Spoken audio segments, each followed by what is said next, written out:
Salam alaikum, bienvenue à tous dans ce nouvel épisode de Mes Bricolos, épisode numéro 27 de la saison 2. J'espère que vous allez bien, que tout se passe bien pour vous et surtout que vous n'avez pas trop chaud. Alors je vous pose la question parce que mon studio de design est basé à Marrakech où je me trouve actuellement et aujourd'hui il fait 27 degrés. Au moment où je vous parle, il fait 27 degrés dehors et c'est pas rien. Alors évidemment, si vous tombez sur cette vidéo pour la première fois et que, je sais pas, on est en plein mois d'août, vous dites ce gars avec son pull coloré et ses bouclettes qui vont dans tous les sens, il raconte n'importe quoi parce que 27 degrés un mois d'août, c'est pas terrible. Ouais, sauf qu'on est juste le 3 février 2022. Donc 27 degrés un 3 février, ça pique, d'accord? Et puis par la même occasion, j'en profite, si vous n'êtes pas abonné, c'est le moment de vous abonner et de rejoindre la team des bricolos. Voilà. Et si vous êtes abonné, ben les gars, ça me fait super plaisir de vous revoir. Alors, changement climatique, augmentation de la température, j'en sais rien. Mais par contre, c'est un sujet qui est énormément abordé par les designers et les créateurs, les architectes, etc. Et justement, je suis tombé, vous avez vu un peu la transition, elle est juste dingue. Je suis tombé sur un article de Design Boom qui réfléchit sur les stations-service pour les voitures électriques. Alors, je raconterai une anecdote à la fin de cette vidéo, c'est pour ça que je vous encourage à la regarder jusqu'au bout. Une anecdote qui vaut son pesant de pois chiche et ça sera en plus un petit clin d'œil à tous les étudiants en design et en architecture. Alors, je vous explique. Design Boom poste cet article. Ce matin, je tombe dessus, je me dis extraordinaire. Enfin, on travaille sur les stations-service pour les voitures électriques. Parce que tel que c'est en train de s'organiser, alors avec Tesla qui ne fait que des voitures électriques, Volkswagen qui est en train de se positionner pour produire dans les prochaines années plus de voitures électriques que de voitures thermiques, pareil pour Mercedes, pour Audi, etc., etc., etc. Donc on a tous les gros constructeurs qui sont en train de développer leur EV, comme ils disent, Electric Vehicle, avec mon super accent anglais, ben oui, il faut rigoler un petit peu quand même. Évidemment, la question de la station-service, on se la pose parce qu'aujourd'hui, les stations-service ne sont absolument pas adaptées aux voitures électriques. D'accord ? Souvent, les bornes de recharge sont mises dans un coin. La temporalité pour recharger sa voiture n'est pas la même que pour, évidemment, mettre de l'essence ou du gasoil dans sa voiture. Donc, évidemment, l'approche de l'espace est différente. Souvent, vous remplissez votre voiture, ça prend même pas 3 minutes. Vous allez acheter, donc c'est souvent les commerces, c'est souvent des commerces qui sont rapides. Vous achetez un sandwich, un truc, vous mangez sur un coin et vous repartez. Avec la voiture électrique, c'est entre 20 et 40 minutes pour recharger sa voiture. Donc d'une certaine façon, on passe plus de temps dans ces espaces-là. Donc, on doit penser ça de façon totalement différente. Et c'est un concours qui a été développé par Electric Autonomy, de jeunes architectes du monde entier, c'était ouvert pour le monde entier, qui ont réfléchi justement sur des espaces, sur des aménagements pour recharger son véhicule électrique. Et c'est plutôt bien pensé. Alors si on revient sur l'article de Design Boom, donc ils expliquent tout ça, et ils expliquent les 3 prix. D'accord ? Le premier prix, le deuxième et le troisième qui sont différents. Donc le premier prix, c'est un architecte qui est d'Édimbourg. D'accord ? Alors on va regarder chaque projet individuellement et vous allez voir qu'il y a quand même beaucoup de similarités entre les différents projets. Bon là, ça c'est une vidéo que j'ai regardée qui présente le projet. Je l'ai regardé, c'est pour ça qu'on voit les... Mais on va s'arrêter sur les photos parce qu'elles parlent plus. Bon, mais c'est plutôt simple. C'est-à-dire que alors les 3 projets sont faits en bois, dans la même couleur de bois, donc on sent quand même qu'il y a une logique esthétique commune parce que dès qu'on pense voiture électrique, on pense nature, donc on pense structure en bois, charpente en bois, mur de séparation, ça a un côté très asiatique, très élégant, très raffiné, comme ça, avec des cloisons qui n'en sont pas vraiment et tout. Donc lui, c'est vraiment une structure en longueur avec des panneaux solaires sur la partie supérieure. C'est plutôt basique. J'ai pas trouvé pour moi en ce qui me concerne que ce soit le projet le plus intéressant. Par contre, en termes d'interface, je l'ai trouvé pour le coup intéressant puisque vous arrivez avec votre voiture, vous vous branchez et vous avez l'indication de la recharge en direct. Donc comme ça, vous pouvez aller faire ce que vous avez à faire. Alors après, je pense que vous devez aussi l'avoir sur votre application, mais vous allez faire ce que vous allez faire, et puis comme ça, vous n'êtes pas obligé de rester devant votre véhicule pour savoir combien de temps il lui reste pour être chargé. Et après, on a des espaces de vie. Donc ils ont mis un petit salon, il a mis une salle de sport, ce qui n'est pas bête du tout. Vous imaginez, vous faites des kilomètres, vous arrêtez, petite salle de sport et de détente. Comme ça, on fait travailler les articulations avant de reprendre la route. Donc, encore une fois, comme la temporalité est complètement différente, c'est vrai que pour le coup, un espace comme celui-là devient intéressant. Hein, d'accord ? Parce qu'on passe plus de temps, on peut rencontrer les gens, donc on voit que c'est vraiment ouvert sur la rencontre, etc. Alors, je trouve que autant le projet fonctionne très bien en termes d'esthétique, par exemple cette image, hein, très, très, très simplement, en termes d'esthétique du bâtiment en lui-même, mais je trouve que l'architecte a fait un travail d'aménagement intérieur qui est hyper sommaire et absolument pas intéressant. Vraiment, hein, je vous le dis. Alors allez regarder. Maintenant, comment les juges ont délivré les différents prix, quels étaient les critères, j'en sais rien. J'ai déjà été membre de jury pour des concours, donc il y a toujours des critères. Peut-être que les espaces intérieurs. Alors après, moi je suis designer, donc évidemment l'espace intérieur m'intéresse autant que le volume extérieur. Donc bon, en l'occurrence, je trouve que c'est assez sommaire, c'est pas très intéressant. Maintenant, il est vrai que quand vous êtes sur l'autoroute et que vous voyez, ça, c'est important, je veux dire, il faut le noter, que vous voyez un bâtiment comme celui-là, ben, vous pouvez l'identifier comme étant les bâtiments qui sont spécialement dédiés aux voitures électriques. C'est assez... c'est une mise en avant pour ceux qui possèdent les voitures électriques qui n'est pas négligeable. Après, on va partir sur le projet numéro 2 que j'ai trouvé beaucoup plus intéressant. Donc là, on est sur du Apple, hein. De Cupertino, on est un peu sur le même principe, c'est-à-dire c'est circulaire. Alors on est exactement sur les mêmes codes matériaux, couleurs, esthétique générale. D'accord, c'est circulaire, c'est pas mal. Alors ce que j'ai trouvé très intéressant, c'est que lui s'est beaucoup plus posé la question du moment de vie qu'offrait ce type de service, c'est-à-dire ce type d'espace, ce type de volume. Parce que si vous regardez bien, les bornes de recharge électrique, on les voit ici, elles sont plutôt basiques. C'est-à-dire que par rapport au projet qui a gagné le premier prix, là on a beaucoup moins d'informations, c'est beaucoup moins intégré, on est sur des bornes de recharge qui sont en somme tout ce qu'il y a plus de classique et qu'on peut découvrir actuellement. Par contre, là où il a vraiment bien travaillé, et cette image l'explique très bien, c'est un espace de jeu pour les enfants, un espace de lecture, une bibliothèque, un espace détente, etc. Des petits cafés en extérieur avec un jardin au centre. Alors pour ceux qui connaissent justement le siège social d'Apple, ils sont complètement dans cette même logique. Donc on peut sentir l'inspiration, mais après ça ne veut pas dire pour autant que c'est la même chose.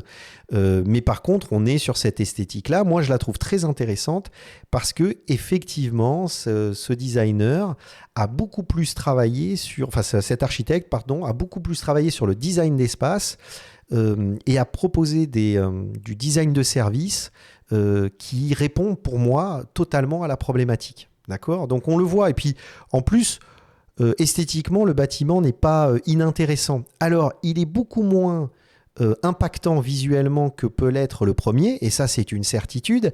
C'est-à-dire vous arrivez avec votre voiture électrique, c'est moins... Voilà, il y a moins de cachet quand on voit cet espace-là. Mais maintenant, il s'intègre parfaitement dans la nature. Si on regarde cette image-là, enfin cette vidéo, bon, vous pouvez aller cliquer pour aller voir, je mettrai les liens dans la description. Mais je veux dire, il s'intègre beaucoup plus dans la nature.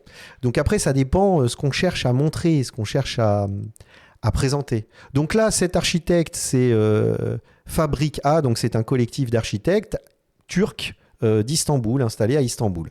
Donc très intéressant. Déjà, on voit deux approches différentes. Donc on voit déjà qu'il y a un parti pris du jury qui va plutôt mettre en avant des projets qui intègrent les systèmes de recharge électrique et dans lequel le bâtiment de lui-même exprime un certain attrait esthétique pour ceux qui possèdent les voitures électriques. D'accord ? Le troisième prix, donc, qui est Pavel Babienko, architecte allemand, alors peut-être architecte, il ne s'est pas précisé, installé à Berlin. Alors là, je trouve le projet très intéressant. Alors là, pour le coup, le mec a super bien bossé. Moi, je l'aurais inversé. C'est-à-dire, j'aurais mis le premier prix en troisième et le troisième en premier. Et j'aurais laissé le deuxième prix là où il est. Donc là, il a quand même pas mal travaillé sur les bornes de recharge. Donc c'est surprenant parce que pour le coup, je trouve que là, c'est bien amené. On voit un système chromatique sur le plafond.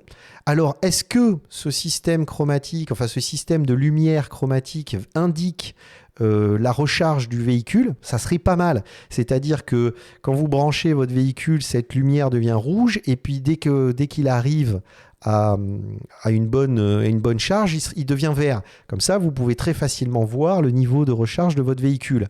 En plus, je trouve que les 3D sont beaucoup mieux faites. Alors, le bâtiment, toujours pareil. Le bâtiment, il est plutôt classique, c'est-à-dire il est beaucoup moins impactant que peut être le premier prix. On dirait qu'on arrive dans un marché organique où on va acheter des produits bio. Mais il y a un travail, alors toujours, hein, vous avez vu un petit peu, matière, couleur, dès que vous travaillez sur l'électrique, c'est du bois, alors c'est de l'être mat, sans vernis, donc on a cette couleur de bois clair, etc., avec du blanc épuré au maximum, voilà. Donc le bâtiment en lui-même, c'est vrai qu'il n'est pas aussi intéressant que le premier, quoique il reste tout à fait esthétiquement viable, je trouve, mais par contre, lui, il a fait un travail de design d'espace et design d'environnement qui est remarquable. Beaucoup plus que le deuxième prix. On a l'espace enfant qui est très important quand vous voyagez avec des gamins, sachant que vous allez vous arrêter au moins 30 minutes pour recharger votre véhicule. Un espace jeu pour l'enfant, c'est génial. Vous avez une bibliothèque à côté, un petit café très bien aménagé dans la même champ lexical, graphique et esthétique et du reste du bâtiment. Donc c'est parfait. Je trouve que les 3D sont très bien faites. Hein. C'est celui qui a fait les meilleurs 3D. Un espace bibliothèque, super librairie. Le mec en plus nous gratifie avec un plan qui nous permet de vraiment visualiser le bâtiment. Donc c'est un bâtiment qui est très graphique et qui fonctionne très bien. Donc qu'est-ce qu'on remarque? C'est-à-dire, on remarque que entre les trois projets, d'accord, le projet qui a été le plus mis en avant est un projet qui est le plus impactant visuellement quand on voit le bâtiment de loin et quand on accède au bâtiment. Alors que finalement, pour moi, ce qui rend intéressant la réflexion autour d'une station-service pour voitures électriques, c'est plutôt qu'est-ce qu'on va y faire dans cet espace, dans ce volume, pendant le moment de recharge, sachant très bien que, comme je vous l'ai expliqué, on va y passer au moins 30 minutes.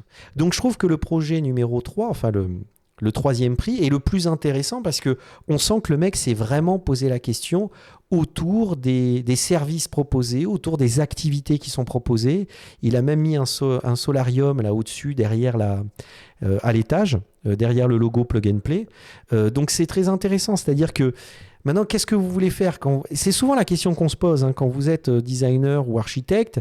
Est-ce qu'il est plus intéressant de privilégier l'esthétique du bâtiment sur les volumes extérieurs et beaucoup moins réfléchir à l'aménagement d'espace. Voilà. Bon, moi, je pense expérience utilisateur, c'est-à-dire que le bâtiment est intéressant, il faut le travailler, et je reconnais parfaitement que le premier prix a fait ce travail-là, mais je pense sincèrement que il fallait se poser la question de, justement, c'est plus la même chose, on va pas appréhender ce moment de la même façon quand on doit y passer 30 minutes et qu'on a une voiture électrique que lorsqu'on est avec une voiture thermique et qu'on va faire son plein d'essence. Et je pense que changement de paradigme qui est très intéressant et que toute l'approche doit être réfléchie. Et que c'est trop basique pour moi de faire un bâtiment certes joli en termes d'architecture, mais qui ne réfléchit pas à l'expérience utilisateur. Voilà, vraiment, honnêtement. Et donc, je vous raconte l'anecdote, c'est que si je vous parle de ce projet, enfin de ce type de projet, c'est qu'il y a quelques années, j'ai eu une stagiaire qui s'appelle Mégane, qui était en école de design, et on réfléchissait, parce que bien sûr, elle m'aidait dans mon studio de design, mais on réfléchissait à son projet de diplôme, parce qu'elle avait un projet de diplôme, et quand j'ai des stagiaires, je les accompagne aussi sur leurs projets personnels ou sur leurs projets d'étudiants parce que je trouve toujours intéressant de les soutenir dans leur démarche. Et donc, son projet de diplôme, elle le réfléchissait, ça faisait son chemin et elle était arrivée dans la discussion qu'on avait eue ensemble sur développer des stations-service en France, c'était une étudiante en design en France, des stations-service où justement elle allait se poser la question de l'aménagement, du volume, de l'espace. Et donc elle avait fait un super boulot de réflexion autour du bâtiment mais aussi du service. Et elle avait réfléchi notamment dans un système que j'ai trouvé absolument incroyable, qui était en fait d'intégrer les petits producteurs locaux dans cet espace, sachant que la temporalité était différente, sachant que les gens qui possèdent des voitures électriques sont souvent des gens qui sont sensibles à l'écologie et aux produits naturels, aux produits bio. Elle s'est dit, je vais faire une station-service, les gens vont venir brancher leur voiture pour la recharger et découvrir les produits locaux de la région dans laquelle ils se sont arrêtés, avec tous les petits producteurs qui ont un espace dédié dans lequel on pourra découvrir les différentes saveurs, vêtements, etc. Enfin, l'artisanat local, qu'il soit gastronomique, mobilier, vêtements, peu importe. Et je trouvais ça très intéressant. Et là, c'est là où on voit que d'abord, ce qui s'est passé, c'est qu'elle avait fait un projet qui était complètement dans l'air du temps, et ça, je vous dis, il y a 4-5 ans, qu'il faut noter qu'elle a eu... ça s'est mal passé lors de son projet de diplôme parce que les professeurs ne comprenaient pas le projet. Donc, ça montre aussi que quand vous avez des profs qui vous expliquent que votre projet n'est pas d'actualité, que c'est pas cohérent, pourquoi travailler sur ce thème-là alors que je sais pas quoi, ça vous montre que non, ils ont tort. Regardez, maintenant c'est complètement d'actualité.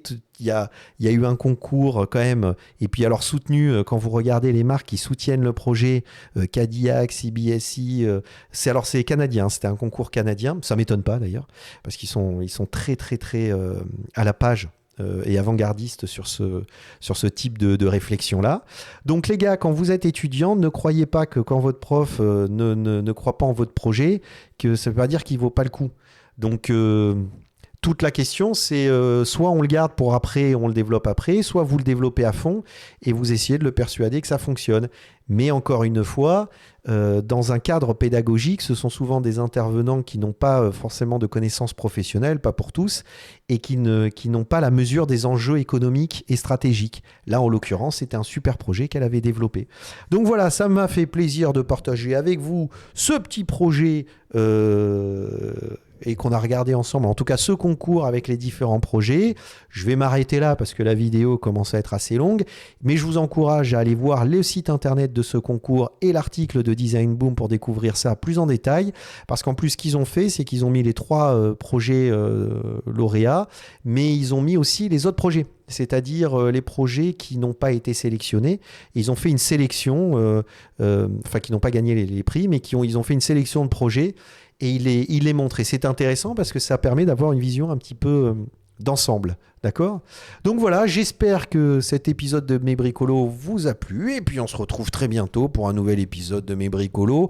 En attendant, vous avez des vidéos qui sont apparues à gauche et à droite. Et profitez-en pour partager, liker et la petite cloche et tout le patafouin. Ça me fait super plaisir. Merci les gars et à bientôt. Pslama!